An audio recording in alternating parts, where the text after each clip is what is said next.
In 2 Corinthians 6:18, it says, I will be a father to you, and you shall be my sons and daughters, says the Lord God Almighty. This whole night, we're going to be talking about perspective, the way that we view things. And so many times we think we may view things one way, but as we get into the situation, we see that we might start viewing things a different way.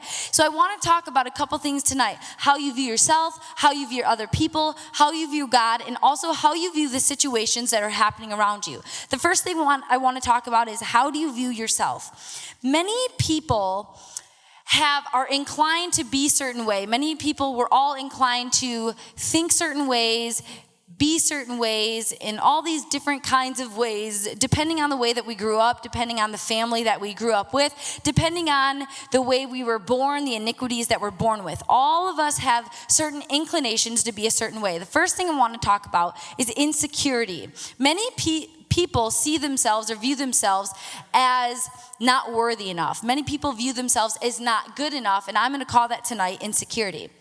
Many people also, when it comes to what the Lord is doing and what the Lord has offered for your life, we may be insecure about the plan that He has for our lives, thinking, well, you tell me God has a great plan for me, but how could God love anyone or have a great plan for someone like me? How could God have this awesome plan with everything that I've done in the past? Maybe it's just life in general that you may be insecure about. It could be a relationship that you're in. It could be, again, a situation that you're going through. It could be even in your job, you may feel an insecurity, or maybe just life in general. You view yourself as maybe an insecure person. Well, when we have these insecurities, it really can hold us back from everything that God has for us, and can really hold us back from fully living the life that God has called us to live. For instance, we may act out of our insecurities or try to cover up our insecurities by acting overly confident. So out of insecurities and out of these, whether it's, again, an insecurity in a relationship, a job, a situation, whatever it may be, out of these insecurities, we may start acting a different way to put on this front because of an insecurity that we may have. Also, going through life, we may never feel good enough. We may never feel strong enough. Girls, you may look in the mirror 20 times a day, and no matter how many times someone tells you you're pretty, you may still not feel prettier. Guys, you may thinking, I don't know, are my muscles big enough for this girl that I like? I don't know, whatever it is goes through a man's mind. I would love to be a man for one day just to see what it would be like. I don't know. I don't think you stand in the mirror and think am I pretty enough? But maybe you do. I don't know.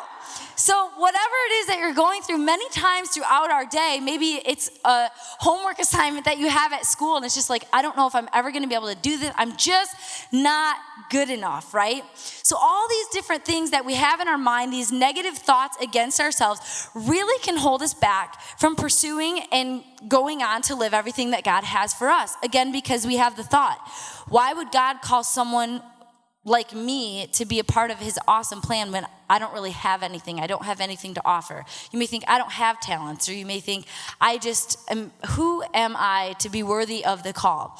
The opposite side of that, I'm going to call tonight, is being prideful. Maybe you're thinking, okay, that's one thing. As someone who's insecure might say, I'm insecure. Typically, when you are prideful, you don't want to, no one's hey, I'm prideful, right? So I'm going to name some things tonight, and this may, you may be able to associate with this.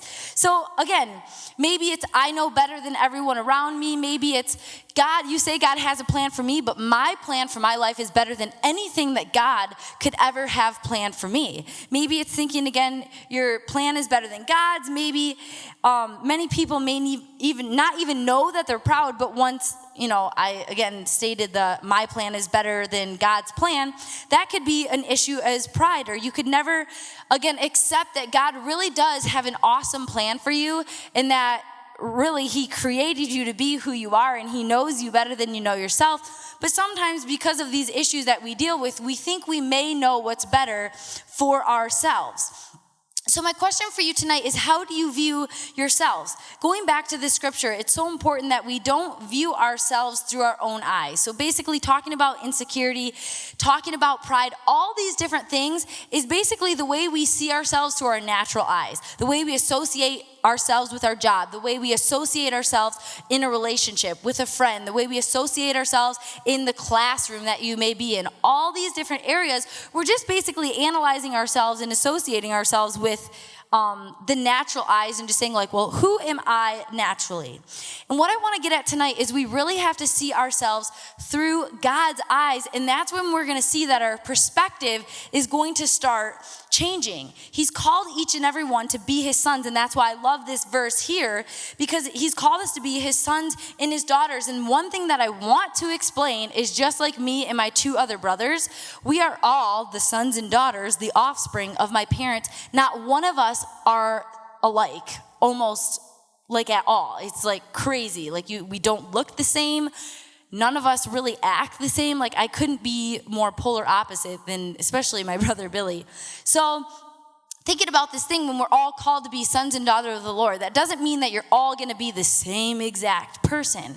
But what it does make us see is we can view ourselves as the son of the king. We can see ourselves as the daughter of the Lord. And when we can associate ourselves with him and his family, not with us in our natural insecurities and our natural everything that we have about us that's natural, we associate ourselves through spiritual eyes to him. And he's called each and every one of us, and the point is our perspective of ourselves can't be so high or so low that we lose focus on everything that God has for us. But the focus of our life really needs to be is, I'm a part of God's family. God has called me to be a part of his family. And because he's called me to be a part of his family, I have the honor of living a life that's able to glorify God.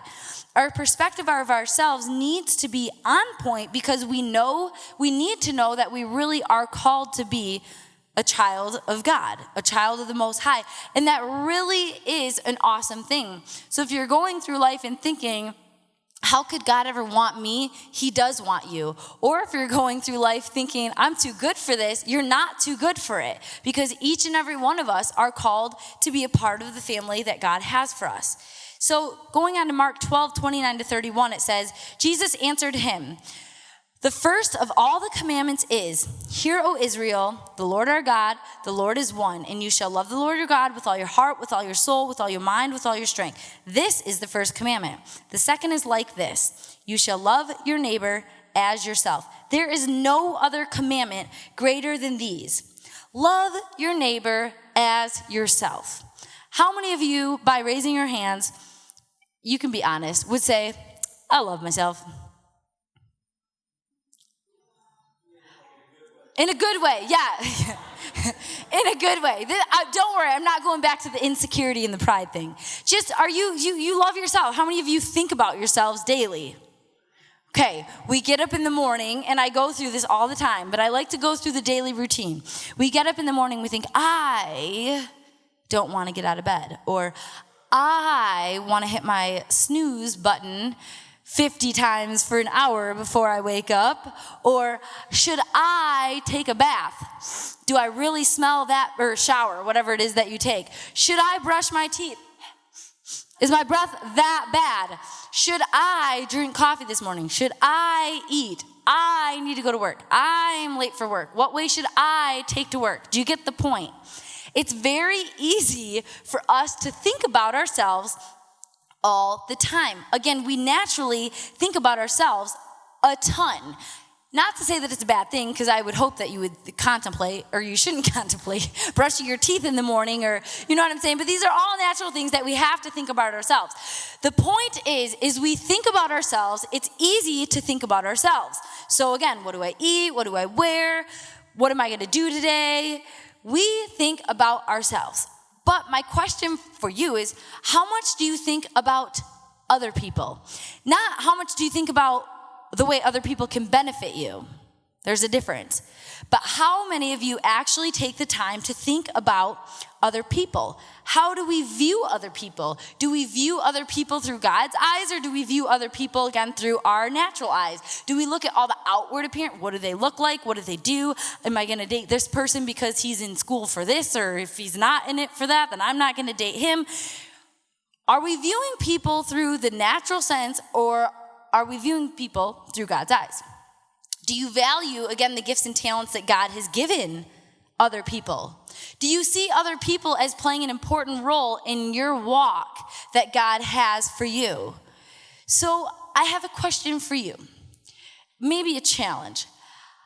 Wake up one day and start your day like this. I'm not going to think about me more than I think about other people. And again, not thinking about other people is like, oh, I'm going to take so-and-so to lunch, but it has to be where I want to go. Really thinking about other people, putting their wants, their needs, their desires first. Think about after church tonight. It's very easy. Everyone has done it. So we're going out to eat.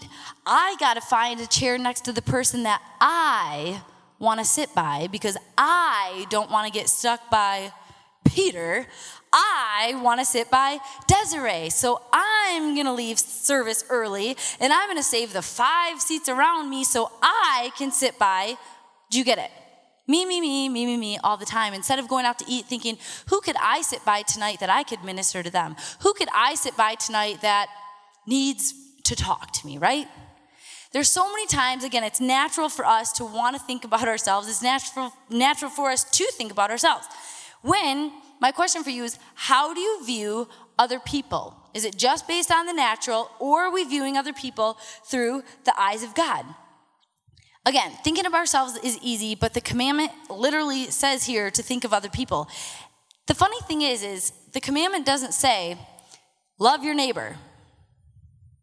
The commandment says, love your neighbor as yourselves. That's crazy. It's because God knows that we naturally think about ourselves. That's why he said that. He could have put love your neighbor, and it's like, I love them. Someone asked me the other day, I don't want to talk about her because she might, my little puppy. They said, do you love your dog? And I was like, well, I love my dog. Do I like her? I don't know. But I do love her. So God knew that we would be like that. If God's commandment just said, love your neighbor, it's like, well, I love them, but I don't like them. No, you need to love your neighbor as much as you love yourself. That is a crazy, huge commandment, right? So my question for you tonight is, how do you view yourself? And how do you view other people? The next one is Mark 8:27-29. It says, now Jesus and his disciples went out to the towns, and on the road he asked his disciples, saying to them, who do men say that I am? So they answered, John the Baptist, but some say Elijah, and others say one of the prophets. He said to them, but who do you say that I am? Peter answered and said to him, you are the Christ. The next scripture, it says, then Moses said to God, indeed, when I come to the children of Israel and say to them, the God of your fathers has sent me, and they say to me, what is his name? What shall I say to them? God said to Moses, I am who I am. He's Jesus Christ, and he is the I am. The problem with our perception sometimes, and the problem with how we view God is sometimes, is I want God to be who I want him to be when I want him to be that. Or I want God to be who I need him to be depending on my situation. So we kind of take who God is, and what we do is if I'm going through a situation and I need a very gentle God, I'm going to call him my gentle God. God would never punish you ever, Joey. Did you know that? God would never chasten you. He's just a very gentle God. I mean, he doesn't have wrath. He doesn't have hate. God is just a very gentle God. Then there's the other side who's like, get your life together because God's coming tomorrow, and if you don't have your life together, he's going to throw you into hell, and you don't even know where you're going to be, and you're going to be burning for the rest of eternity, right? Two very extreme situations, but again, we like to create this little circle. We like to create this thing going on in our lives that just makes God into who we want him to be, again, for the moment that we want him to be that. God may be fierce. God may be a gentle God. Again, very contradicting and dramatic, yes, but he is who he is, and he remains the same yesterday, today, and forever. And the crazy thing about God is we have to know who he is, and when we find out who he is, we have to read the Bible. If it's not the Bible, if God tells you something, it is true. But if someone else tells you something about who God is and it's not in here, his word is truth. But in order to view ourselves the way God sees us, in order to view other people the way God sees them, we have to view God for who he really is. Not just making him into whatever we want to be to fit the situation that we're going through, but saying, God, you are who you are. I'm going to trust in you. I'm going to trust that you have a plan for my life, that you're going to help me see that I'm a child, your child. I'm a part of your family. The insecurities that I have, you can get rid of those. The pride that I have, you can get rid of that. But God, I'm going to trust that because I know who you are, that I'm called to be a part of your family, and that the people around me are also called to be a part of your family. Again, it's very important, our perspective that we have on life. Are we, again, seeing through our natural eyes, or are we, again, seeing through spiritual eyes? In Matthew 19:26, it says, but Jesus looked at them and said to them, with men, this is impossible, but with God, all things are possible. We tend to see the situations that we're going through in life through man's point of view. It's very easy to see situations as natural instead of spiritual. It's very easy to see situation through our own eyes instead of through God's eyes. I have this issue that I've been dealing with for a couple years. It's called vocal nodules. It's the stupidest thing in the whole world, and I hate it. But life happens. How many of you know that life happens, right? It's so funny, okay, I'm supposed to sing for you, God, every day, yet I have vocal nodules, and the doctor keeps telling me, you can't sing. What am I supposed to do, right? So we go through these situations, and through my natural eyes, it's like, I don't want to sing because my natural doctor told me that I shouldn't sing. And then I always like to think of the song. I like to think of the song. If my lungs can't sing, I'll sing. I'm like, Pops, see, that's what the song even says it. If my lungs can't sing, I'll just sing with my heart. And Pops, that's my dad, AKA my boss. And he's like, no, your lungs you're going to sing, right? Okay, so funny story. So I go to Nashville a couple months or so ago, and we go to this conference, and I'm so excited because Brett Manning, this amazing vocal coach, is going to be at this conference that we're going to. Now, it's a Christian conference about music and all that stuff, but I didn't assume just because he's a vocal coach, he doesn't have to be a Christian, right? So I go into this lesson with all these people. I was hoping I was the only one to show up for the class, but I wasn't.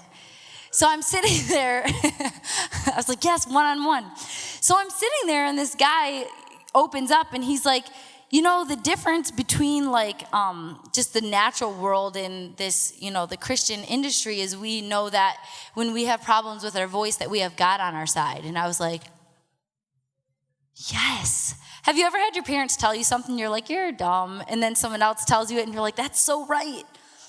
That's kind of how I felt in that moment. But it was just so funny because I was just like, I needed to hear that from someone who actually does this for a living. I remember going through counselor's training, and they said, what's the difference between the world counseling and church counseling? And I was like, oh, one's at a church building and the other's not. No, she said the difference is that in the world counseling, if you're going, say it's a divorce situation, there's two people arguing, right? And can't find resolution, and they're just not willing to find resolution. That's just going to happen. When you are going with Christian counseling, they said, what we do is we have hope. We can give them hope because we serve a God of the possible. We don't serve a God of the impossible. And that's the difference. And we have to realize that, again, many times through our natural eyes, we see situations as impossible. My situation of these stupid vocal nodules seems impossible because it's been years and they're still there, right? But we have to know that we serve a God of the possible. We have to serve a God that when you look at your situation through your natural eyes, you shouldn't do that. You should look through your spiritual eyes and say, oh my gosh, with God, all things are possible. And that's the difference. We have to understand that he holds the world in his hands. We have to understand that he holds your life in his hands. And when we look at our lives through the point of view of our natural ways, we might lose hope. But when we see the situation through God's eyes, and again, understand who he is and understand that he's a faithful God and that we can put our trust in him, the situation is all of a sudden so totally different. I remember a couple years ago, 2 years ago when I was 17, I didn't have a boyfriend. And all my friends just had boyfriends all the time, right? And I just danced all the time, so I didn't really have time for it. But like, I still like wanted a boyfriend, right? So I just remember like, I didn't have a boyfriend, and I went to the young adult group, and I was just like, oh man, that guy's kind of cute. And then someone swooped him up. And then I'm like, this is so annoying. And then I was like, oh, that guy's kind of cute. Someone else swooped him up. I'm like, this is so stupid. I was like, there's never going to be anyone for me ever. I've grown up with these people my whole life, and I'm never going to find anyone. And I can't leave the church. Obviously, what am I going to do? So I remember I used to write in my journal, God, comma. I said, you are going to, not would you please, it was you are going to bring someone to my young adult group. They're going to walk in the door, and they're going to like me, period. And me only, underline, underline, underline, underline, exclamation mark, exclamation mark, exclamation mark. And that's going to happen very soon. Thank you. Good night. And it's funny, you laugh. Yeah, you would know, yeah. Yeah, he was there. And I'm just like, everyone's like getting married and having babies, and I'm 17, not really. But that's what it seemed like at the time. It was just like, I'm the only one who doesn't have a boyfriend. It's like, oh, what are you doing on the weekend? Nothing, because all my friends have boyfriends, and I'm just sitting at home. Sure, I'll help out because I have nothing else to do, because all my friends have someone to date, and I don't, right? At the time when I was 17, I was like, my life is ending because everyone is going to be married. Like, two of my friends were like, oh, let's make a bet. Who's going to get married first? And I'm like, I'm not even going to make that bet, right? Because I'm never going to find anyone. Through my natural eyes, I would have never found anyone. Through my natural eyes, the situation seemed impossible. Through the natural eyes, I should have just left that young adult group and just went out and found someone else, right? Through my natural eyes, I could have just started dating someone who wasn't, well, I'll just lower my standards and start dating someone who's not a Christian because I just want a boyfriend, right? Through our natural eyes, we come up with so many great plans, right? But I had to have spiritual eyes in that moment, because I was like, God, I'm not leaving my church. God, you're going to bring someone here. He's going to be a Christian. I know that it's going to happen. And my first boyfriend's name was Michael Garza. Oh, you can clap. But all that to say is, I remember this was literally like 2 months later, no joke. Like, this guy comes walking into like our young adult group, and I was like, ooh, he's cute, Katie. Let's go walk past him, because that's what you do when you're 17 years old. You just like walk past and hope they look at you. You're just like,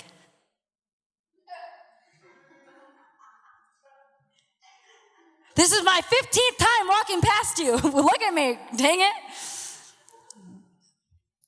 But all that to say is, through our natural eyes, situations sometimes seem impossible. And I know that's such a small thing, but there's probably some of you in here wondering, when am I ever going to find my soulmate? Does God have anyone for me, no matter what age you are? Because we always wonder these things when it's like this unknown that's happening. It's like, what is going on in my life? And it's so easy to view our situations with natural eyes rather than viewing our situation through God's eyes. And again, knowing who he is and having that trust. Again, through God's eyes, when I was going through that situation, I had to say, God, I know that you're preparing the right person for me, because it would be easy to go out and find someone I'm not equally yoked with. It would be easy to just, again, run and go just date every single person I could lay my eyes on just so I would have someone to go out with on a Friday night with all my friends. But I just had to trust that God knew that he was what he was doing, and that he had a plan, right? So I'm going to ask Haley and Michael Garza to come forward. Give a round of applause for Haley and Mike. Okay, I'm going to have you stay here. Yep, you'll stay right here. And Mike, and I'm going to have Mike stand like maybe just like right here. Okay, so Mike's never going to move during this whole thing, okay? So Haley, I have a question. From where you're at, does Mike seem tall? She could not even have to stand on the floor. And here, how about you just jump up here? Here, come up. Does Mike seem tall? Yeah, okay. So now let me try something. Come back here. And Haley's going to come up here. Now stand up. Now, does Mike seem really tall? Does Mike seem really tall? No. No, but when you were down on the floor, did Mike seem tall? But when you're up here, he doesn't seem tall, right? Give him a round of applause. Okay, so my point is depending on where Haley was standing, now how many of you know Mike, he didn't grow 10 inches or shrink 10 inches as Haley moved, right? Mike was the same no matter what, but when Haley was standing down here or even on the stage, Mike seemed tall because Haley's 4'10". And Mike is 6'2". So Mike seemed very tall to her. But once she came up on the same level as him, you add a couple feet to that, it doesn't seem so tall. So my point is this heavenly perspective we have, this spiritual perspective, versus seeing with a natural perspective. When we see ourselves through God's eyes, when we see other people through God's eyes, when we view our situation through God's eyes, it's different than when we view it through our own eyes. And it's because of the perspective. It depended on where she was standing. How many of you know when you're looking at someone else's situation that they're going through, it might not seem that big of a deal. But when you're actually in the middle of the situation, it seems like a big deal. No, only one person.